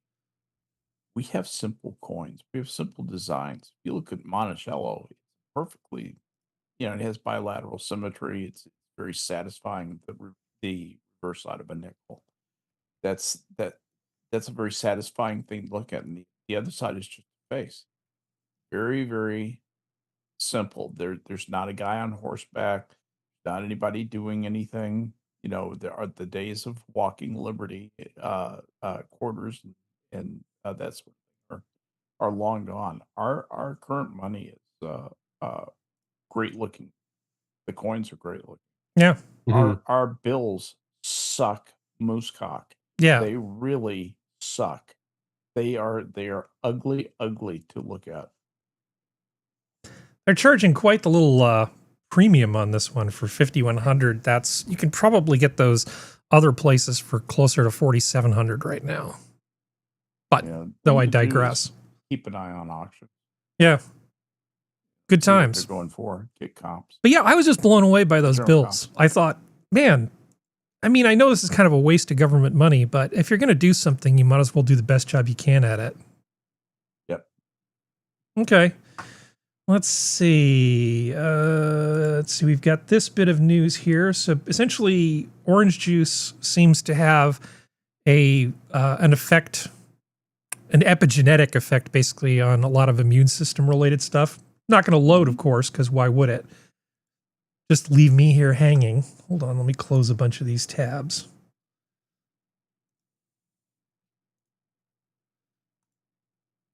So that the people who've been religiously drinking orange juice their whole lives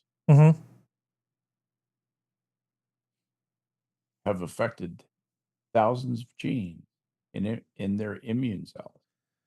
Well, I mean, if these Europeans who are working on this are to be believed, they're saying, well, orange juice is just part of a daily breakfast routine. For most of us, scientists say that the simple drink has much more of an impact on the body than we perhaps realized.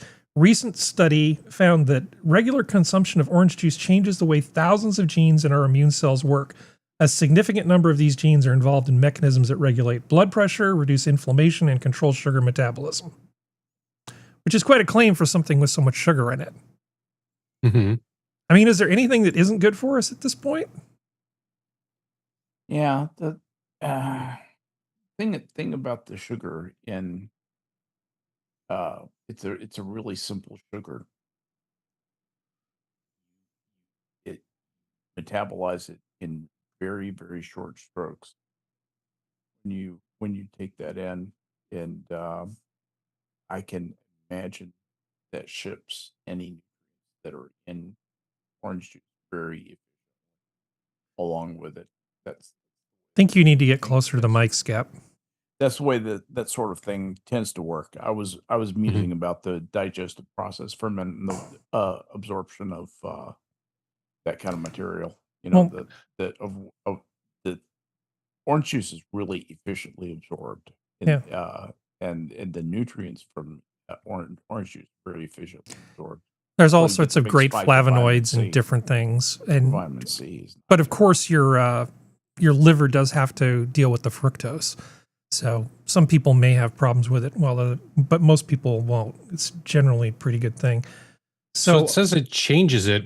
What is it changing? Is it making it less efficient? Is it improves it? I guess is the general. It says changing the genes, and I would be surprised if they notice genetic changes and can know exactly what the effect. Well, no, this is epigenetic. It's changing gene expression. It's not actually changing the genetic structure. So it's not. They haven't confirmed it on the gene side.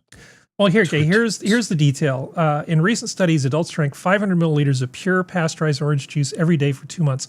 At the end of 60 days, inflammation-related genes such as long string of alphabet soup, which are activated during stress, were found to be less active. The SGK1 gene that affects the kidney's capacity to retain sodium, hence the blood pressure thing, also showed lower activity. These changes are in line with previous findings showing that regular consumption of orange juice lowers blood pressure in young adults.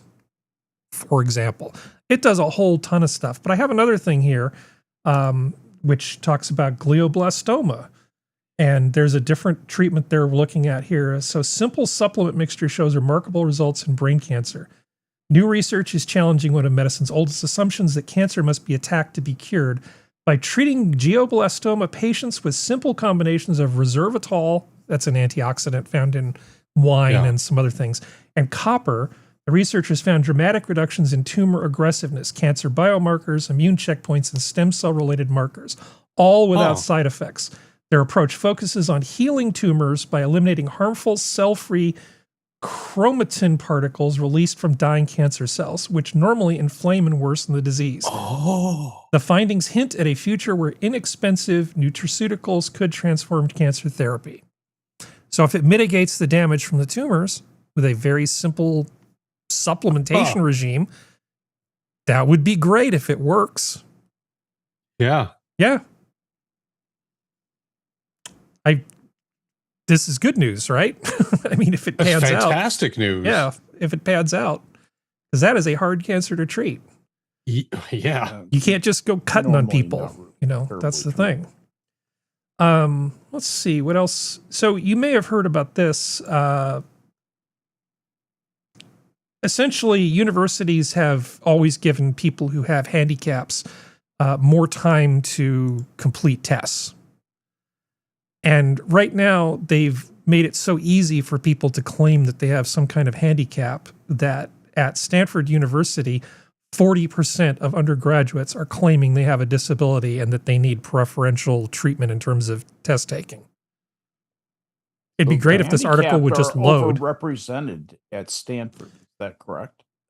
So Stanford is discriminating against people who don't have a handicap. That's really what's going on. Well, They're discriminating against the students who have too much pride to say, "Now I have ADHD and I need extra time."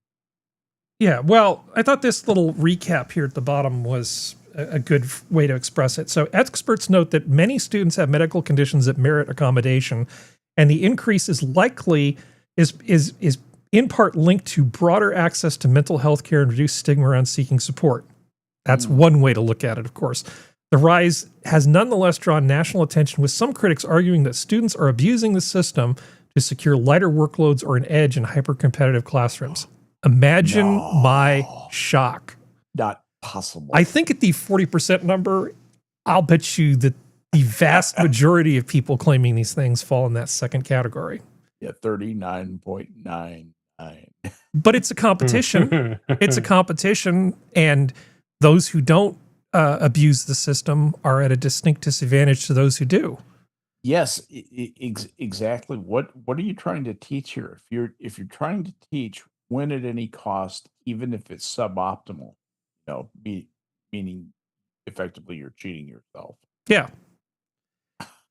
Well, because the thing is, if you get extra time on tests, and that's huge. Extra this and extra that, here's what you're going to find when you get out of college and you go off to, say, officer candidate school or the wide world of business or anything else.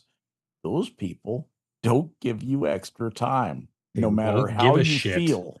They don't care. They don't care. They just want you to produce. If you produce, good things happen to you. If you don't produce, bad things happen to you. Your life will weigh your life. That's the way life should be. Yeah.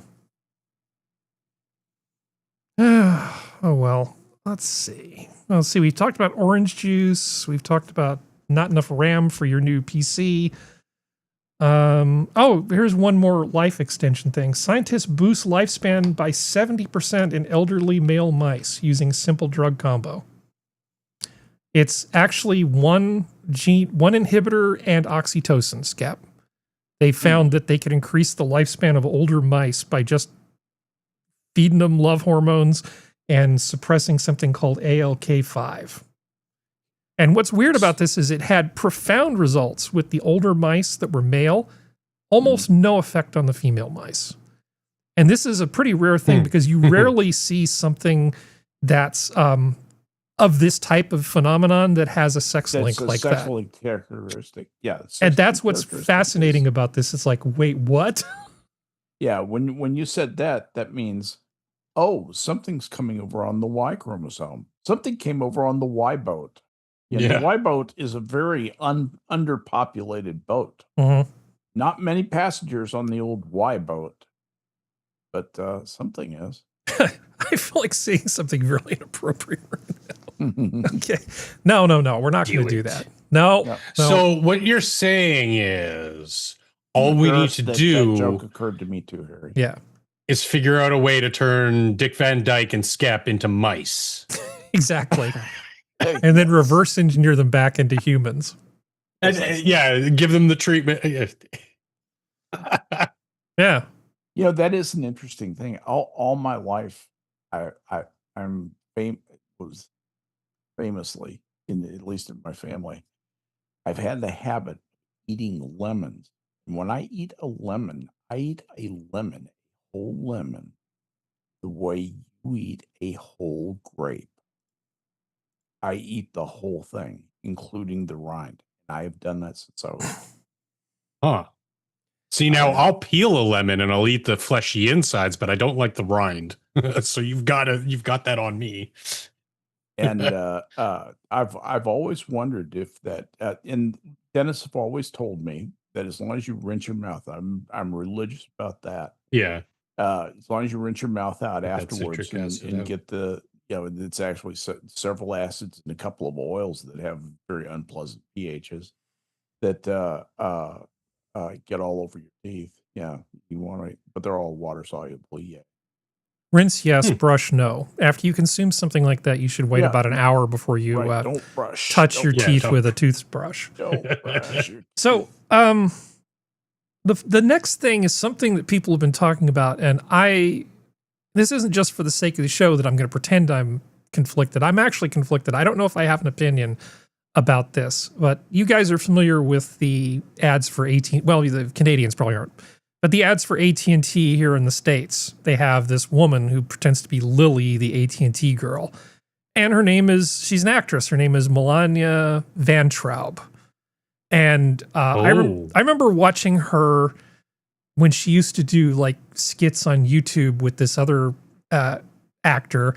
And they did some pretty good stuff where they would, I think it's called Let's Talk About Something More Interesting. They did an interview with Matt Damon and one with Bob Odenkirk. Sort of like Between Two Ferns, except it's between two young women asking embarrassing questions. It was pretty good. Well, she is a feminist and an actress in California. I know, no big surprise here. So she decided she was going to create this thing called, God, what was it? Only Philanthropy. So not OnlyFans, Only Philanthropy. And so she ended up basically selling for donations risque pictures of herself, and she raised $500,000 for LA wildlife victims. Okay. I kind of have funny feelings about this. I have mixed feelings. Yeah, using the male gaze to fight the blaze. Oh, for God's sake. I mean, I was going to be. It's kind of cringe and it's kind of terrible, but it's for a good cause. So is it fine? Yeah. People do like calendar drives all the time, though. Yeah. Yep, it's fine. I guess it's okay. Yeah. It's just modern vibe. And the thing is, if it's just risque, okay. What's wrong with enjoying the female form a little bit? I mean, that's kind of we all got here. I mean, yeah. Your donation just means that you get to see them before they land on, Google, the week later. But whatever. The only problem here is that by her doing this and raising so much money, I have to listen to her talk about feminism. Yeah. See, that's the downside. No, let's use the volume control. Just use the volume control? Yeah, it works on feminists on YouTube. Oh, sweet. Yeah. So it's like that movie with was it Adam Sandler? Adam Sandler. Was it Click? Control. Click? Yep. Yeah. Oh, Click. Yeah. Good times. Oh, yeah. Okay, don't talk about that. So, I mean, I think it's fine. But I do think that some of it might be that she's maybe it's good for her career too. I mean, it seems like a way to be noticed that doesn't really have any downside to it. And she's just sort of weaponizing people's interest in risque things. I don't know. Like I said, I don't really have an opinion about it. I used to watch her in the past before she was Lily, the AT&T girl. And I've had hours of entertainment for free from her and her little friend. So, I mean, I figure I'm just a winner here. And you're right. They probably are just passing these things around wherever fine images are pirated. Exactly. So, yeah. Okay. Does she have any other claim to fame other than the girlfriend to girlfriend confess all? No, she's done. She became the AT&T spokesperson, and then she's done some smaller movies. But I don't think she's particularly all that famous. I guess. Okay, so this is really good for her because more people know about her now, right? Yeah, no kidding. Yeah. Okay. Honestly, I think the fart story was probably more interesting. Apologies. So let's see. So we're still upgrading the B-52s, Skep.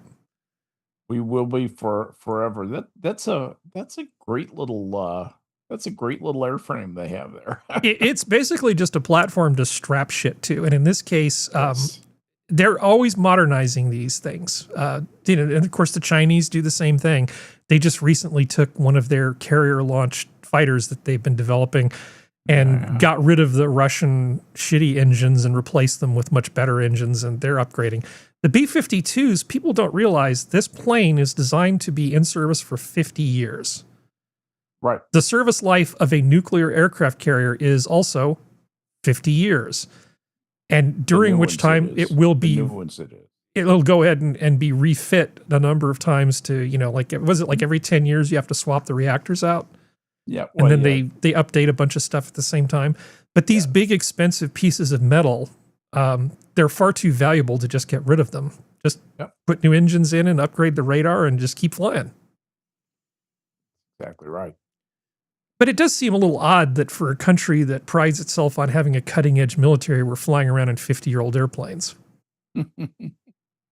The interesting thing about the Russian engines and the Chinese fighter was that they were so inefficient that they couldn't get them up to speed. They couldn't accelerate them up to speed fast enough with a full load of fuel on board the carriers. So for carrier launches, they had to take off with a half load of fuel and go up immediately for air in-flight refueling before they could go out on a mission. Yeah, those things were hot garbage. Yeah, for word up. What was that, the Su-27 or whatever? No, it's a Chinese designation. I can't remember. It's like the J something. Yeah, 39 or J14 or something. Yeah, it's like J39 or J35 or something. Right. Yeah. All right.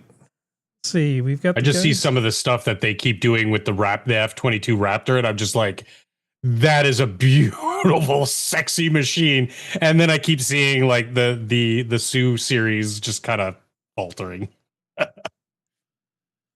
Yep. So we've done that. We've done this. Let's see. We're actually running out of stuff in the spreadsheet. Oh, no. I know. It's terrible. Well, I mean, there's some stuff I want to save for next week. So. Yeah. Actually, the style of warfare that we're probably going to, this is just my own speculation, not informed by anything, but I think you'll see things like a F-35 or a couple of F-35s, maybe one being the missile platform, the other being an ECM drone control thing, and a swarm of drones. And that's what's going to go out on a mission. And so they'll be able to do the standoff, kind of shooting that you do with the AIM-119, and you can also do the close-in stuff, and you can also do the attack stuff. You're carrying the drones on board, especially, and you can release them out once you get close. That'd be an interesting thing. Would be to have an F-35 be able to launch like 8 drones with small explosives to go be independently controlled and killed, by somebody, maybe a second seater in F-35. Yeah. Mm-hmm. I think that's the way warfare is going. Oh, it's already heading in that direction. Hypersonic drones are coming to a theater near you. Drones. All right. So, how about They're something? not drones for long. How about something sort of? I don't know if this qualifies as cringy or funny. You be the judge. Your drink. Let's go. You guys ever had one of these bad boys? It's called, what is it called? 4 Hummingbirds. I don't usually like energy drinks, but this is like insanely good. The flavor just says red nectar ready to use. It's really sweet, but it's good. It just literally tastes like sugar, man. I don't know. It says it mimics real flower nectar. Is this an ad? No, I genuinely just like I'm serious. I just like drinking it. I'm sorry. I'm sorry. It says it's for animals? I don't That's think just so. the branding, bro. The name of it is for hummingbirds. It means it's for like fun, like silly guys. Like, you know what I mean? I don't know. Or wait. I drank like 12 of these over the past week. I'm not even gonna lie. Are you serious? It's a little, I noticed it's a little thick for an energy drink. I'm gonna chase that with some water, actually. Bird-friendly recipe mimics real flower nectar made of pure cane sugar. Dude, this is maybe the most embarrassing thing that's ever happened to me. That is wonderful. I realized what had happened. Yeah. Way through. Yeah. Yeah. Oh man. That's good. Yeah. The world is healing. That's good. Can't help but notice that since it's been renamed the Gulf of America, hurricanes have decided not to mess with it.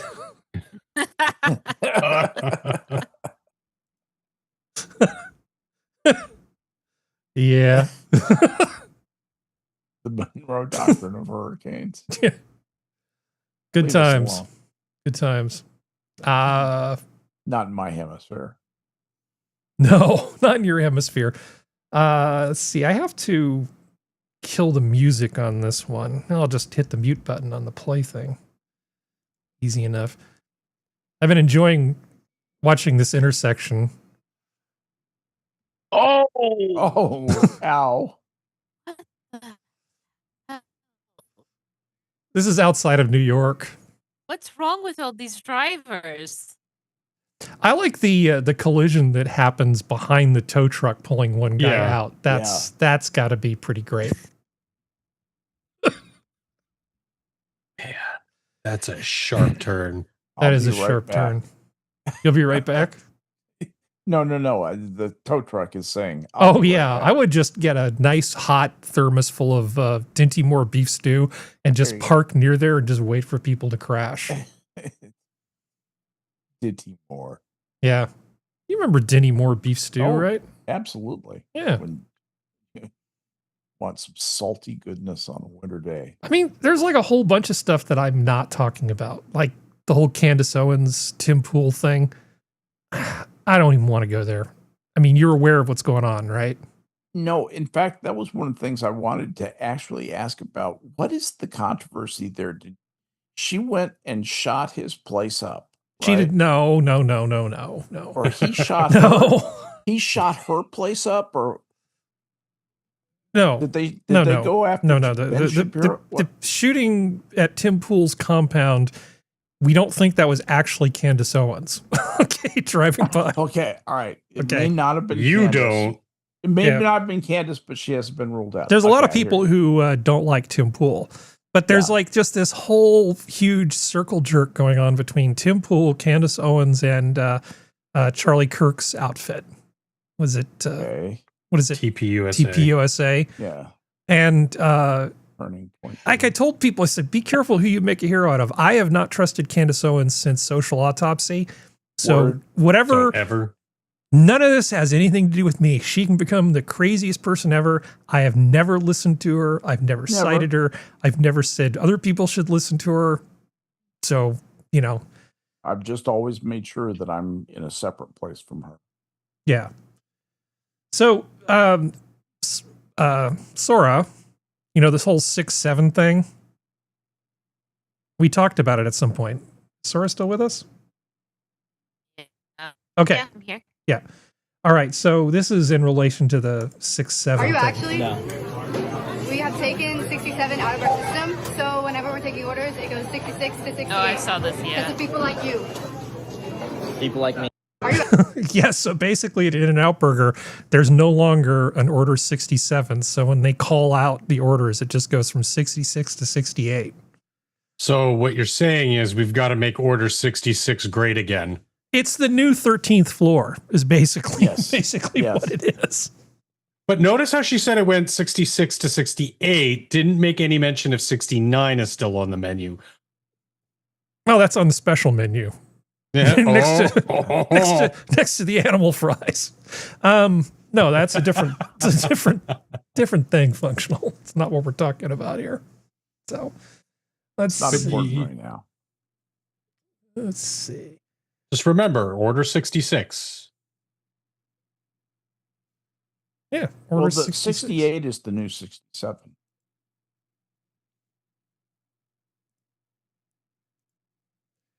Yeah, I'm just going through the different stuff. So F-35 now armed with no escape Mach 4 ramjet meteor missile. Yeah, that's like one button and you're fucked. Yeah, that's the instant goodbye. That's the bye-bye now button is what that is, because you're not going to get away from that. Too fast to be distracted by chaff. Think about that. Yeah, whoever notices the other person first wins. Right, right. Push I'm fire also- first. You're done. Yeah. Go home. It's I'm like kind it's like the gong show, but the gong goes off and then you're blown up. They used to call the Phoenix the officers club missile because you could fire the missile and be so far away from the enemy, you'd have time to land your jet and walk to the officers club before the missile exploded. I mean, it was, that thing was good at 80 miles. That's amazing. That was an amazing thing, that was when I was in the service in the 70s. Yeah. That was an unbelievable advantage back then. Those F-14s we had, they could kill anything in the skies. Here's another completely inappropriate thing that you should definitely not buy. Definitely buying one of these.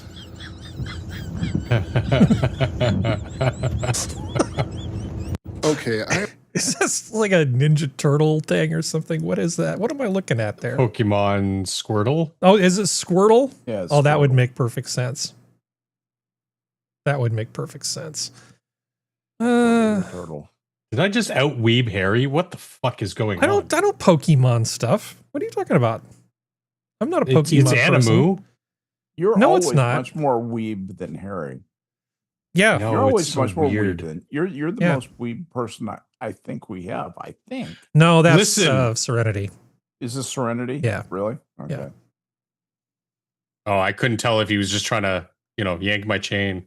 Did you give her the night off or something, Harry? Yeah. Okay. Yeah. So she can go Christmas shopping or something.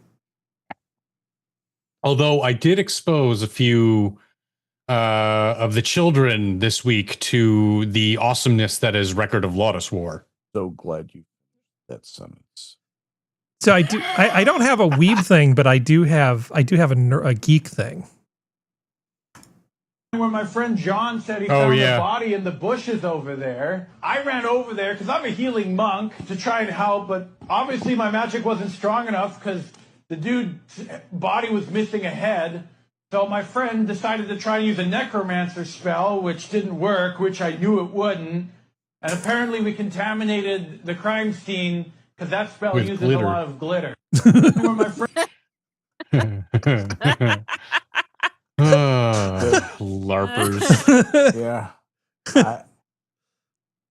Okay, and last but not least, I bring you Awkward Cooking Show. We're just gonna take our pasta and put it in the pot. The water's not boiling. And of course, a lot of it's sticking up. We're not gonna break it. What we're gonna do is if you just wait 5 seconds, it's gonna soften. Sometimes you gotta help it along a little bit. This is so painful. And you always want to keep track of which side was sticking out because at the end we're gonna compensate, but I'm gonna Absolutely get to not. that part later. I remember when I was a kid growing up, my friend Justin and I wanted to make a roller coaster, so we started saving money by putting our lunch money in a shoebox. And after about 6 months, we had a couple $100 in there, but it turns out that my friend Justin's sister's boyfriend had found the shoebox and he stole the money to pay for an abortion. Okay, this is looking... We're just gonna take our pasta...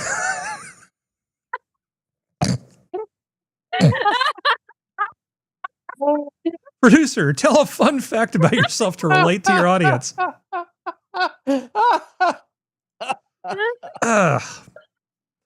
The sitch was it was for his Oh, that was friend's funny. It was for Justin's mom. Yeah, the sad thing is that as bad as that story was, watching him try to cook paschetti was even more embarrassing. In tepid water. Yeah. Like what the hell? That's actually against Italian law to put pasta in not rolling boil water. Yeah. Yeah. I like the part where he says, well, this part's sticking up, but we're going to take care of that later. We're going to keep track of which end was. It's like, wait, what? Yeah, how does that work exactly? So, anything else from you fine people? In perfect row. Keep them in perfect row while they boil. I think we're ready to say goodnight. It making no sense, huh? Because I don't know if I can come up with anything better than that right now. So, we good?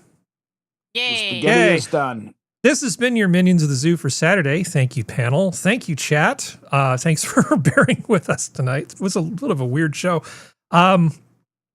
Zoo's closed. Good night, everybody. Good night, everybody. You're a mean one, Mr. Harry.